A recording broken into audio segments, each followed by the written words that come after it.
Bernard Lecaro, vous êtes connu comme spécialiste de la littérature orthodoxe spirituelle du 19e et 20e siècle. Vous avez notamment écrit un livre remarquable, une biographie d'un grand saint du 20e siècle, Saint Jean de Shanghai, comme on dit, Saint Jean Maximovitch, cet évêque de l'émigration russe qui, étant né en Russie encore, a passé sa vie de pasteur dans l'émigration, d'abord en Serbie, et puis surtout en Chine, à Shanghai, et finalement aux États-Unis. Et il y a une partie importante de sa vie qui s'est déroulée à Paris, on peut dire, dans la région parisienne, à Versailles, à Paris et autour, où beaucoup d'entre nous, même moi, nous l'avons rencontré ou connu. Et c'était évidemment une figure tout à fait exceptionnelle. Et je voudrais profiter de cette occasion de pouvoir recommander votre livre à nos chers téléspectateurs, parce qu'ils apprendront à connaître quelqu'un qui est de tous les points de vue exceptionnel. Aujourd'hui, nous sommes ici dans l'église de Saint-Séraphin de Sarov. Le père recteur, le père Nicolas Tchernakrak, nous reçoit non seulement dans cette église où nous sommes actuellement, mais tout à l'heure aussi dans la salle paroissiale où aura lieu la présentation de ce beau livre qui vient de paraître aux éditions des Sirtes et qui s'appelle Saint Théophane le Reclus, lettres de direction spirituelle. Autrement dit, nous sommes toujours dans le domaine de vos intérêts, c'est-à-dire les auteurs spirituels du 19e et 20e siècle. Et je me suis rendu compte de cela grâce à vous, qu'il est au fond beaucoup plus proche de nous qu'on pense des fois, parce que même chronologiquement, Saint Théophane le Reclus a donc vécu essentiellement dans la deuxième moitié du 19e siècle. Oui, tout à fait. Et il est décédé en quelle année? En 1894. 94, donc vraiment. Est-ce que vous pouvez présenter votre héros, si j'ose dire, en quelques mots? Je voudrais quand même dire que la traduction du russe a été assurée par Madame Anne Kishilova, qui a enseigné de longues années le russe à l'université de Paris-Nanterre et qui, d'après ce que vous me dites, a vraiment fait un excellent travail. Absolument. Du point de vue de la qualité de ce texte qui n'est pas écrit dans une langue particulièrement simple. Absolument. Mais d'abord, une esquisse de la période et de la vie de Saint Théophane. Alors, peut-être, avant d'aborder la vie de Saint Théophane elle-même, puisque nous sommes ici dans l'église de Saint-Séraphin de Sarov, je voudrais dire que Saint Théophane et Saint Séraphin sont des contemporains. Saint Théophane avait 18 ans lorsque Saint Séraphin est décédé. Alors, ils ne se sont pas connus, mais Saint Théophane avait une très grande estime du Starets Séraphim. Il n'était pas encore canonisé à l'époque, et il avait même un portrait de Saint Séraphin dans sa cellule. Il connaissait très bien la biographie de Saint Séraphin, et des années après la mort de Saint Séraphin, il y a eu des problèmes dans le monastère que Saint Séraphin avait fondé à Diviejevo. Et c'est Théophane qui a été envoyé là-bas pour remettre de l'ordre dans le monastère. Et Saint Théophane a considéré que c'était rendre honneur à Saint Séraphin. Alors, donc, comme vous le voyez, il y avait une très grande estime, un lien spirituel entre ces deux grandes figures.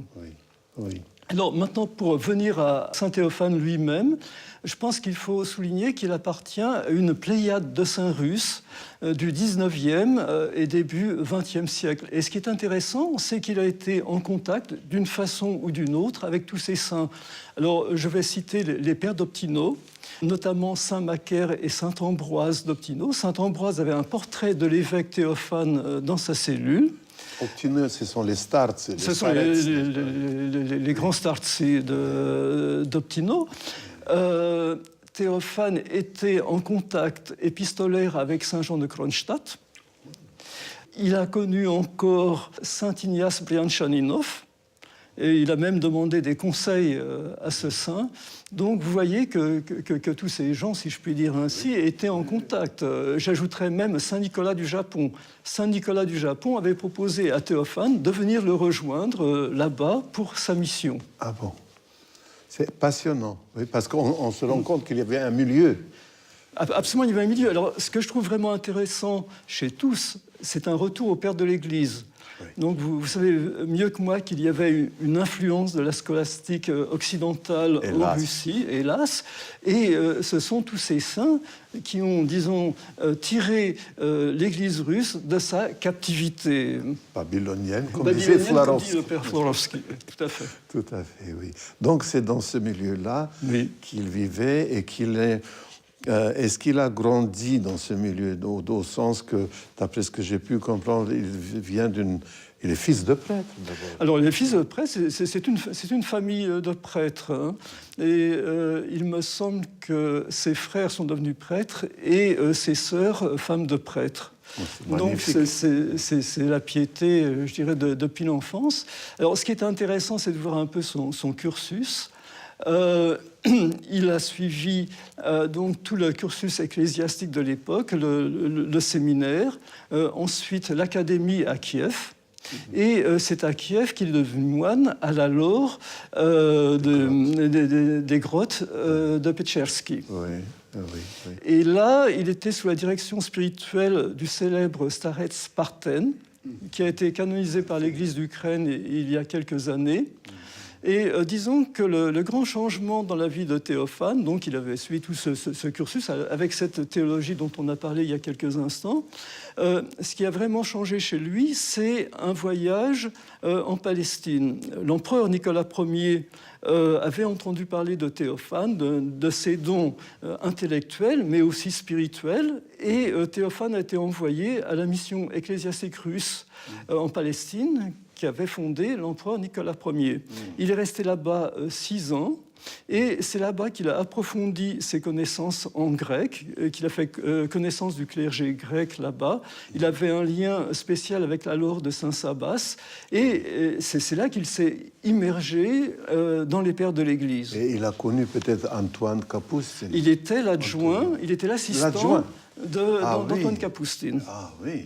Le fondateur. Le fondateur. Sur place. Oui. Tout à fait. Oui. Et alors, il a dû revenir en Russie à cause de la guerre de Crimée. Ah, oui. Donc, il est revenu par l'Europe en Russie, et là, il a enseigné. Et quelques années après, il est devenu évêque. Il a enseigné où? Il a enseigné à Pétersbourg, mais il a enseigné dans plusieurs établissements, aussi à Novgorod, et je ne sais plus encore dans quelle ville de Russie. Il a été nommé évêque, alors d'abord à Tambov, qui était un des plus grands évêchés de l'Église de Russie de l'époque. Du point de vue de son territoire. Et aussi du nombre de prêtres. Je crois qu'il y avait 1 millier de prêtres, quelque chose comme ça. C'était quelque chose absolument gigantesque. Alors là, il a déployé une œuvre très importante, et spécialement une œuvre d'enseignement. Il a créé des écoles catéchétiques, un périodique, il a beaucoup prêché. Et c'est un peu, disons, le fil conducteur de sa vie, c'est l'enseignement. Il a enseigné d'abord dans les établissements scolaires et universitaires, et ensuite en tant qu'évêque. Alors, peu de temps après, il a été nommé à Vladimir, où il est resté 3 ans. Et là encore, bon, c'est la même chose, une grande activité d'enseignement. Mais en fait, ce qu'il voulait, c'est vivre autrement pour pouvoir enseigner plus. Et alors, c'est en 1866 qu'il décide de se retirer.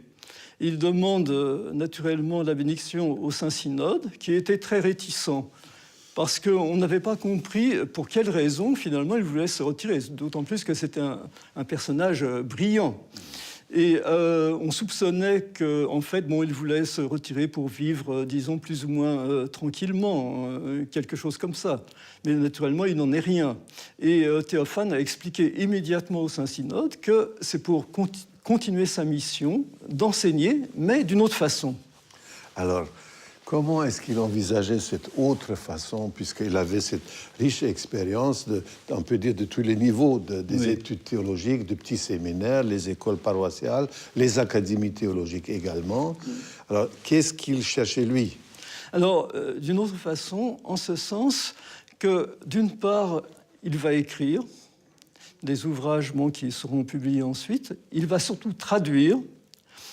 Et puis, troisième volet de son activité, il va répondre aux lettres. Voilà. Alors, ce qui est important à souligner, c'est qu'en 1872, 6 ans après son retrait, il va se retirer définitivement. Il ne recevra personne.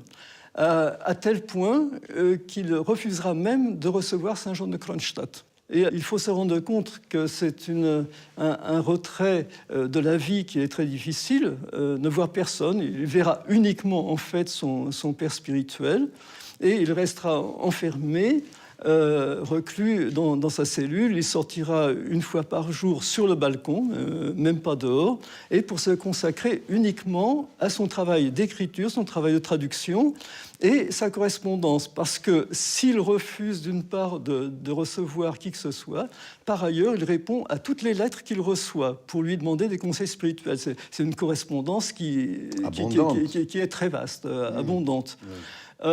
Au niveau de ses traductions, et je pense que c'est ça son œuvre principale, c'est la traduction de la Philokalie en russe. C'est lui.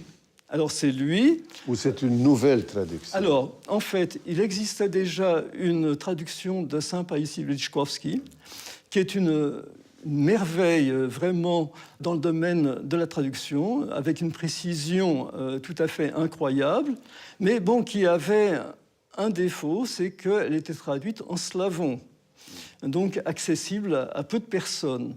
Et c'était une traduction réellement littérale. Et ce que va faire Théophane, et c'est toujours dans son but missionnaire, dans son but d'enseigner, c'est, sans dénaturer le sens naturellement, c'est de rendre le vocabulaire plus accessible. Tout à fait. Alors bon, il m'est arrivé de regarder le texte grec de la Philokalie et de comparer avec le texte de Théophane. Et au départ, j'ai pensé, je dis, bon, ce sont des erreurs. Mais alors, ce ne sont pas des erreurs, c'est que simplement, il a voulu simplifier le texte, mais en gardant naturellement sa quintessence. Ah, oui. Parce que c'est une œuvre, enfin, colossale. C'est une œuvre colossale.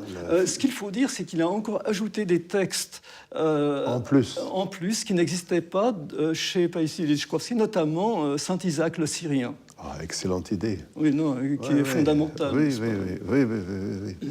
Oui, c'est remarquable. Donc, il y a, disons, la Philokalie, avec tout ce que ça représente, et puis ce deuxième ou éventuellement troisième volet, les correspondances. Et si, est-ce que vous pouvez peut-être nous dire quels sont ces liens, les personnes avec lesquelles il entretenait des liens épistolaires? Avec absolument tout le monde, sans tenir compte de la place dans la société.